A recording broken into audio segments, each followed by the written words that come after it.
So Alan, back to it after a week off. Do you think that came at the right time, and what sort of shape are we in?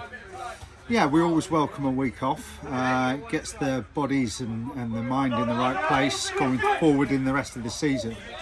The boys are in good spirits at the moment, so we do have the ability to push on if we needed to, but having a break is definitely welcome. It was a narrow win against Scottish last time, probably a bit too close for comfort. What do you think the work-ons have been from that fixture?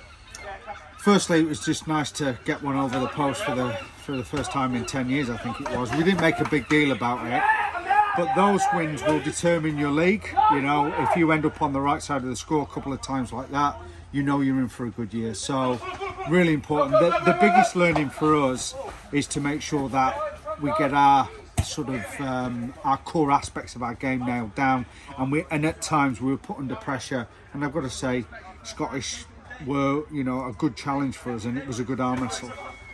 So looking at this weekend's team, there's a few changes to the 23. A lot of our dual red players heading back to Exeter in particular.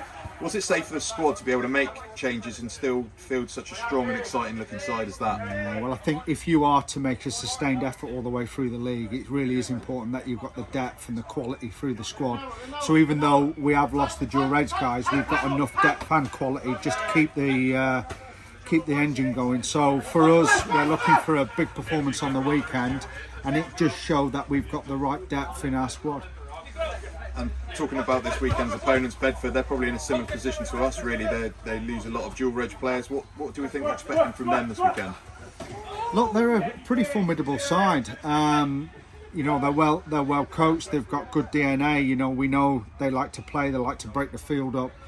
They're very elusive. They've got some very good athletes. They're going to bring an excitement to the game. We've just got to play our game, and we've just got to make sure that we get the nuts and bolts nailed down.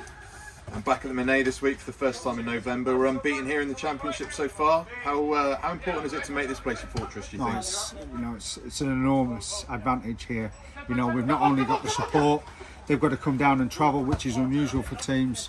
If we've got any chance of doing well in this league, we've got to make sure that we are performing well at home, and I would expect another big performance this weekend. Great stuff, Paves. Thanks very much. Thank you very much.